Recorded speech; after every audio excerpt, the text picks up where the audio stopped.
digest. From lane to the new shining ground, echo chants where the legends are found. Heroes carved in the heart of time, we march on through grit and grime. Oh Tottenham, Tottenham till I die. Raise the banner, let it fly.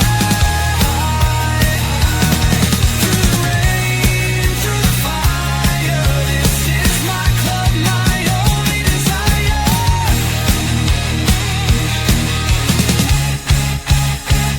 Oh Tottenham, Tottenham till I die. Raise the banner, let it fly. Through the rain, through the fire, this is my club, my only desire. Echoes of King and Greaves in the air. Every goal, the sound declares. Heartbeats pound like a drummer's song, marching forward, fierce and strong. We're the ones who rise in the clash. Numbers running in a white shirt dash. History burns in the roaring crowd. Every game we scream it loud. Oh, Tottenham, Tottenham till I die. Raise the banner, let it fly. Through the rain, through the fire, this is my club, my only desire.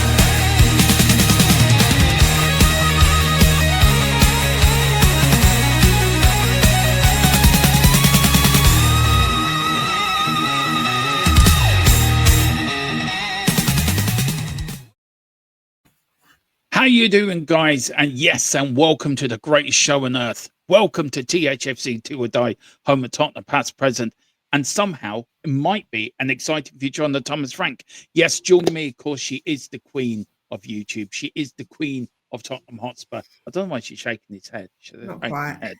She's also the queen of Romero's heart. We all know that.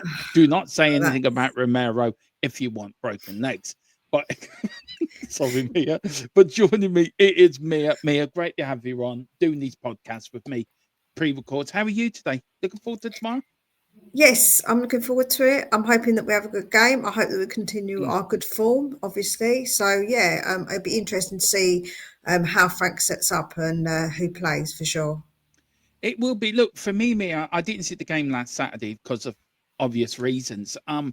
How impressed were you last Saturday with the players that played to how we played on Tuesday? Because I felt that, for what I'm hearing, there was a massive drop off from Saturday to Tuesday. Do you agree with that, or do you think it was just the opposition? I think there was a massive drop off, if I'm honest. The game against Brentford felt like from the minute one, we were at them, we were controlling the game a lot. We had control of the game. With the game on Tuesday, it felt out of control. It was craziness, like it was back, forth. It wasn't really a good game to watch for somebody who supports Tottenham, because it was a bit like we were letting too many chances go. They were marking man for man, so we could have easily been on top in that game, but we somehow never felt like we were on top, and we scored by 2 penalties and a no goal. So I don't think particularly we were good, really. We didn't have much control over that game. It felt like a bit of we allowed them to get into that game and get into battles with them, which was really unnecessary. Yeah, I mean, watching it, I did say during my watch along that I thought that if it was any other team bar Slavia Prague, I think they would have punished us. Any decent team, I think they would have taken their chances. Um, I saw Xavi's second goal. What a goal! What a goal! I would have gone to that game, but for obvious reasons, I couldn't. So I'm going to get to a game next year. I love Xavi. I think he's going to grow into a big player for us. Mia, let's talk about Forest. Look, Forest did have Ange Postecoglou there. There was going to be lots of jokes us going to play Ange again. They have got Sean Dyche there. I was looking at the press conference yesterday from Thomas Frank, and he was saying it's going to be a difficult game. It's going to be a difficult place to go. I hate it when he praises the opposition I want him to be a little bit more disrespectful with them, if you know what I mean, then and be positive about us. But it is a difficult place to go, Mia. But I think we can get result tomorrow. How important is it for him to get his tactics spot on tomorrow? And we will go over the predicted lineup, but how important is it he gets his tactics spot on tomorrow? Yeah, it's really important. When it comes to the press conferences, I don't really take much notice if I'm honest. I didn't with Ange Yeah, if I was honest as well. So I feel like that he said that thing about Eze, and then look what happened. So either way, people are going to obviously criticise. So I don't really take much notice of that. But it is important that we do get it spot on, and it is important that he gets this right because I yeah, feel that we want to continue in a good vein of form, and I think that he really needs to think about the opposition, who they've got yeah, versus who we've got, and we need to play for at our strengths, not for yeah. them. If that makes sense, we need Yeah, to it not play does. to. We need to not set up to think about them too much. Mm, We need to set up with our strengths that we have got, which is Javi for sure, because I really like yeah, him and I like him as a person. He's a very yeah. humble guy when he talks. Yeah, he is. I think he's humble. I think he's very down to earth. I just like him. He's got that You know, I like likability him. about him. And please keep your hair long, Shavy. I like that the bouncy, shaggy hair. It suits you. All these, nah, I don't like how he has his hair. The shaggy look makes him look a bit more one of us, as they say. Right. Well, let's go over the team news, Mia. There is some team news to it. We've got a few players out injured. Plenty of that through the pre-game thoughts, which you can see, guys. But because this is match day, we'll hope you, if you're on your way to the game, enjoy your day. Actually, have a great day. This is the team news. Mia Brennan Johnson has trained and should be available for Forest. Everyone else that was available for Slavia Prague is available again. And Dominic Solanke back on grass and training individually. Mia, we were talking earlier about Brennan Johnson, weren't we? We saw the Madison video last night. Every time there's a video, he's there. You don't see him doing anything. He's just there. You saw Archie Gray there doing his warm up. You saw the how hard work Madison's working at the moment to get back fit. You saw a few other players, Bergville as well, doing his bit. Where do you think it's gone wrong for Brennan Johnson? Because do you think the Europa League has made him a bigger player than what he is? And would you start him tomorrow? I think with Johnson, Ange Postecoglou played to his strengths, and I Yeah. just think that Frank isn't willing to do that right now. And he Mm, was our best scorer. So, although he's got his weaknesses, I felt like when he has played, he started to take on a man a little bit and get yeah. crosses in. And so, I do think he's maybe like slightly improved. I'm not saying he's great, and please don't get it wrong. I'm not trying to advocate for him, but I think Yeah. he gets a lot of stick, which I don't feel like was necessary. I feel like the boy gets a lot of stick, and he, let's be honest, was the reason that we won that Europa League. So, and the reason that we're back in the Champions League because he scored that goal. I know people say he didn't get a touch on it, but it was given to him, so he must have got a touch on it. So yeah, I feel like that maybe it's about playing to his strengths. Mm, And Daesh is going to play the kind of football that I'm not sure if Brennan Johnson is somebody we would play, because they're doing a lot of long balls, mm. Forest at the minute with Sean Dyche, from what I hear. And I think that I don't know if Johnson's really somebody we would play, but if we're going to play him, we need to play him to his strengths for Yeah. sure. I agree. Great that everyone else is fit. We did see the return of Ben Davis, so I'm sure he will be on the subs bench for tomorrow. Dominic Solanke back on grass. You know, Yeah. it's great to see him, but our medical staff, Mia, must be doing something completely wrong because he's been out for it. He's been out unnecessarily very long, but they're not giving us the full truth on Solanke, I don't think. Yeah, there's something with the Solanke story that Yeah. doesn't quite add up for me because they've taken him out of the Champions League squad, which means Mm, he'll be out until at least February, but he's back on grass. And I don't know. I don't really know what's going on with him because I felt like he was supposed to be back a while ago and he wasn't. And I yeah, don't know. There's something a bit odd about it. I'm not going to lie. it is. It is, but look, the sooner he's back, the better. But as we said on Friday night with our squad show, our striker strengths are not great at the moment with Richie or Kulu. And look, I just think Kulu's the better option at the moment. This is the injury list, guys. We've got Madison out, of course, with his knee. Kulu out with his knee as well. Dragerson is out still. Solanke out with his ankle. Udogi's out to January with his hamstring. Now, at the time of putting this together, Johnson was a doubt. I'm still having them as a doubt. He may be on the subs bench, but I do not expect him to start tomorrow, guys. But this is it. This is the predicted lineup for the game versus Forest. I've started with the Vicario in goal. I'll go in the back four of Jed Spence, Mickey van der Ven, Christian Romero, Lord Porro, or whatever we want to call him. Me and Tequila have got this thing against him at the moment, saying we're not true Tottenham fans, Mia. I don't know what you think about Porro, but what do you think to that back five? It sort of picks itself, doesn't it? Yeah, we haven't really got options now with Udogi No, out, so it has to be Spence and Porro.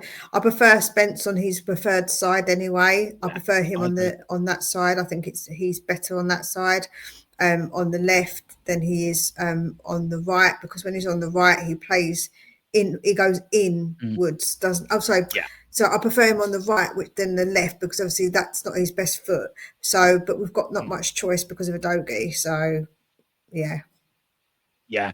I think, and look, and we've got Van der Ven and Romero. of course. Porro as well. Porro hasn't played well this season, I don't think, Mia. And then he comes out with this tripe. Only true Tottenham fans can applaud me. I think he owes a lot to the fans at the moment. Just I don't want to spend too long on this, but just very quickly. Porro, what does he have to do to make it up to Tottenham fans? I'm very angry with him at the moment. I know Tequila is. I don't think you'd be best pleased with him either. What does he have to do?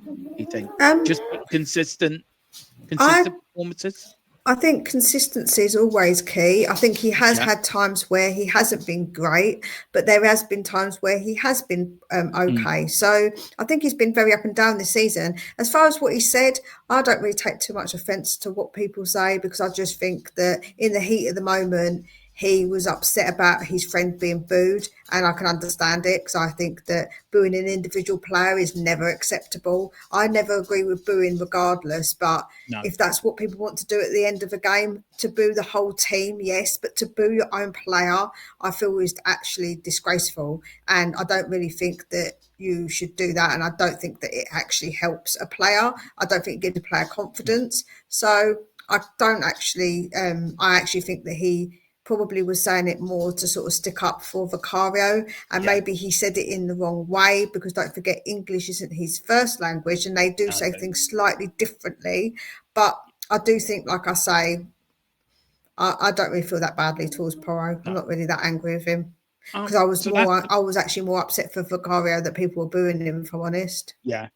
Look, on Vicario very quickly. I think I can understand people's frustration. I agree with you, Mia. I think booing individuals isn't great, and I think it's. I think also if you look on the flip side, people are paying very high ticket prices to go and watch these games, and I feel, and you're watching crap football as well at the time. You've watched Vicario trying to be a winger, where I kept saying during the watch along, just boot it. If in doubt, give it a whack. So I can understand people doing it. I don't. I think it's wrong, but I can understand why people do it as well. But look, that's for another time, because I think Vicario has saved us more than once this season. You look at Bodo, you look at other games as well where he's kept us in the game. So all goalkeepers make mistakes. Has he risen to the heights we thought he would do? Probably not.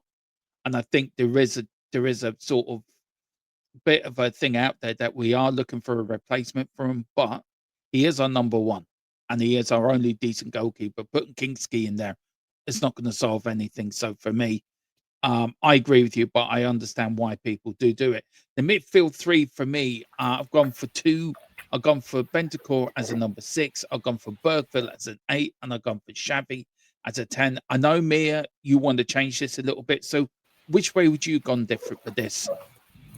I would actually, for this game, I would actually play Paulinia and Bentancur, because I feel like we need to Mm, have a bit of control in that midfield, and I think that we lose the ball a lot more with Lucas. And I'd like Bergvall. Please don't get it wrong. I do like him mm, as a player, but I think we lose the ball a lot more, and I feel like we need a bit more maybe control. And I think yeah. that they've got quite tough midfielders, and I think that we'll be probably better off. Although it is going to be a low block over the top kind of situation, I do feel like I would probably have preferred to play Paulinho and Bentancur Yeah. for this one. The And I'd only still reason play Xavi. Yeah, I would too. The only reason I dropped Paluni was he's played a lot of games recently. And we played Yeah, sort of true. this is our third game in the week, like so. No, I sort of get where you're coming from. I know playing them away, but maybe Archie Gray could have been in that conversation as well because I think Archie Gray's played well as well, Mia. He's sort of come into light a little bit recently. Xavi in the 10, I think that's a no-brainer. I think look at the way he played against Bournemouth, Brentford. He did play well the other night as well. Got his 2 goals in 2 games with the penalty, took the penalty very well.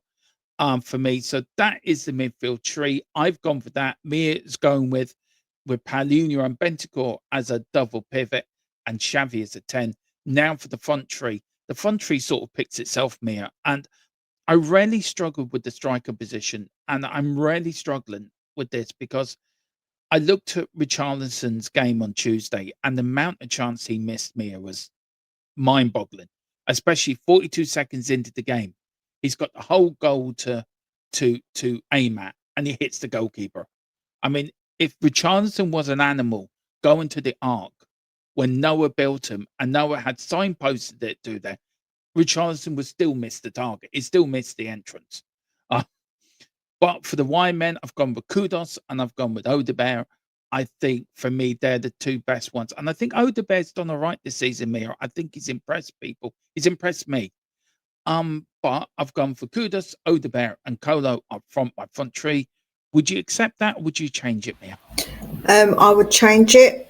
I would play Richie on the left and Mawani up top. Mm. I do think that actually, if you look, I think that Richie's like our third highest scorer this season. He is. And I don't know if that's me or you. What's that? Oh, it's just went a bit glitchy. Yeah, I wouldn't drop him because I don't think you Mm. can drop somebody when they're playing and scoring goals, despite what we say. And I think Mawani up front, I think Mawani's been really good. I like what he does. He's good Yes. with his feet. He can hold the ball up. And I think you could probably interchange them two. They could probably interchange with playing up front. But I do think you'd have to play Richie because I think that it would be quite harsh to drop him.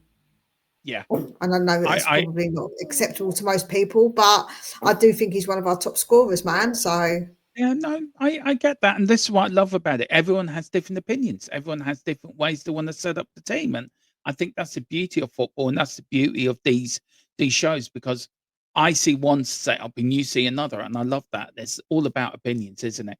But look, guys, that is the 11. So let us know in the comments if you agree with me or you agree with Mia down in the comment section and let us know.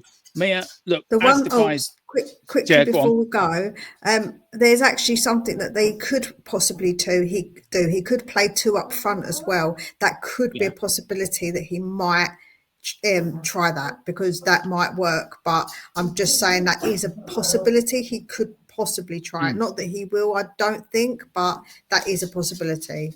So are you more looking like a 3-5-2 then? Yeah, Formation. but I don't think he will go for that. But No, I don't. I think that is a possibility Yeah, he could well do. that's a good shout. That's a very good shout. Me, you could play Vicario, Romero, and Danso as a back three, and then play probably Spence and Porro as wing backs, and then have a midfield. Yeah, that's a good shout, Mia. That is a very good shout. Didn't think of that. Mia, look, as the fans are going to the City ground today, and everyone's getting excited, what's going to be your score prediction? I think it's going to be quite a tough game. I don't think we're going to win on the road, so I've predicted a 2-2 draw, which I did say in my video as well, which I did. Yeah. I predicted 2-2. I'm not going to change on that because I think it will be quite a tough game. And I don't mind it. I think picking up a point away at Forest isn't actually a bad thing considering that their form at home has been a lot better than it has been away. And they have got Sean Dyche, which is, and like we all know, he's quite hard to break down his teams. So... Yeah, I look, I'm going for a 2-0 win.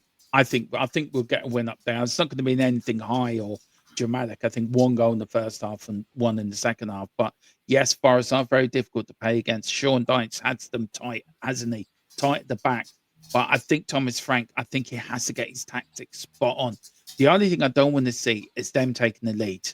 If they take the lead, Mia, our heads could drop and we could find ourselves in a very difficult game. It's about starting the game well with good momentum, getting an early goal, put them under the pressure, and boss the game. But we've got to start well, Mia. Thing Mia, is, what? Sorry. the Go thing on. is, we're probably going to have a lot of the ball, to be honest with you, Yeah. Domo. But what we need to not do is do horseshoe football. Horseshoe, Oh, yeah. horseshoe, horseshoe. We need to get it in the box, even if we're getting it in low and not just doing crosses, because their backline's pretty Mm. tough and strong and quite robust. Even if we're doing shots from outside the box, just crossing it in nice and low, you never know what's going to happen. We just need to get it in that box and keep going at them, and not just playing horseshoe. We need to take more risks when it comes Yeah. to getting that ball in the box and more players in the box when we are doing that as well. I totally agree, Mia. Mia, where can people find you? I know they can find you in here from time to time, but where else can people find you? You can go and click on Tottenham's Lone Wolf, and I do my videos over there. I do reviews of the game, previews of the game, other little bits of news that comes out. So yeah, and I do shorts as well. So if you didn't mind subscribing, I'm actually only 8 away from getting 100 now. So Yeah. Well, Mia will send me the link, her link. I will put it in the description below, guys. I will put it in there. So do hit that link. Mia is one of the best people on YouTube as well. One of the nicest as well. And always here to help. So great to hear, Mia. Guys, we are back later for the watch along for before the whistle. Tottenham team talks. Then we've got watch along, and then after the whistle. So we've got all that coming up in the next today. So do join us for that. Whatever you do, enjoy the rest of your game Sunday. Enjoy the game. We see you for the watch on later. Come on, you Spurs. In Big Thomas Frank, we trust. Hopefully.